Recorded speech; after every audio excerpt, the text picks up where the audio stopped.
cake for a golden occasion. Universal Pictures marks its 50th birthday with a worldwide celebration. Universal was started when Thomas Edison's invention was in its swaddling clothes. Edison's kinetoscope revolutionized entertainment as he took the theory of rapidly shifting pictures and put them on film. The first film studio was Edison's Black Miria, and he produced short films that were shown in mutoscopes or peep shows.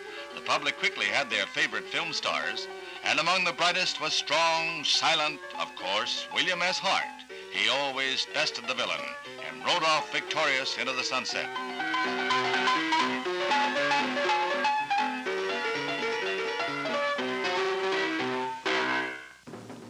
Carl Laemmle, who founded Universal, produced his first great epic, Hiawatha, in the wilds of Fort Lee, New Jersey, across the river from New York City. People began to feel movies were here to stay. That modest production led to modern facilities in Hollywood. Sometimes unscheduled drama entered the world of make-believe. Charles Pickford was having a set to with a Jungle King when the lion forgot his lions. Maybe he was tired of retakes, but he suddenly turned on Pickford and gave him a bad mauling. To Pickford, however, it was all in a day's work. When Uncle Carl Laemmle celebrated his 30th year in movies, the entire industry turned out to pay tribute as Will Hayes presented an award. Cecil B. DeMille, Mary Pickford, and Will Rogers look on. Mary Pickford was America's sweetheart for many years. Will Rogers, cowboy philosopher, was a beloved character on the American scene. The honors that were heaped on Uncle Carl came from a legion of friends: Edward Arnold and Otto Kruger, DeMille and Jesse Lasky, two other pioneers. King Baggett, one of the great early directors of May Robeson. Beanie Barnes was one of Hollywood's glamour girls, the glamour that was in full flower at the world premiere of a new picture, when people like Clark Gable were sure to be there. Jack Oakey, still a favorite. A contemporary of Uncle Carl was Jack L. Warner. Carol Lombard and William Powell were universal favorites, and following them on world screens came spectacles like Spartacus and dramas like Backstreet. New stars like John Gavin played with old-timers like Anna May Wong, and the Chinese influence came into full flower in Flower Drum Song, the Rodgers and Hammerstein musical that made a screen favorite of Miyoshi Umeki, as well as newcomers James Shigeta and Nancy Kwan.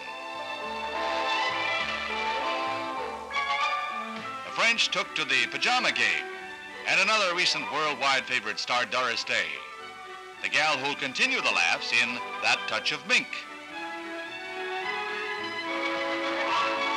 Tony Randall didn't come to laugh, but to shiver with John Saxon and Janet Lake in Midnight Lace. A producer with a string of hits, Ross Hunter with Julia Mead. The stars that glitter for Universal include Lana Turner. And come September or any other month, Sandra Dee and Bobby Darin are top favorites. Rock Hudson is a favorite in any language, and at a recent German festival, he was honored as the outstanding box office favorite. The movie that sunk the submarine service in laughs conditioned Cary Grant for his new role in That Touch of Mink. Universal's galaxy includes Tony Curtis and Janet Leigh. From Hiawatha to Spartacus, Universal has done much to revolutionize the entertainment world, and now looks forward to a second half-century of progress. World honors for Universal and Kirk Douglas came with a royal performance in London of Spartacus. At this first overseas performance of the sweeping epic, Princess Margaret was on hand to congratulate all concerned with the picture, including Mr. Douglas. The Queen's charming sister had a special comment for Milton Rackmill, Universal President, and Americo Aboaf, Vice President. Now, Mr. Rackmill, with Cary Grant, cuts the anniversary cake. The world's oldest motion picture company, with the youngest ideas, prepares for a second half century of entertaining the wide, wide world.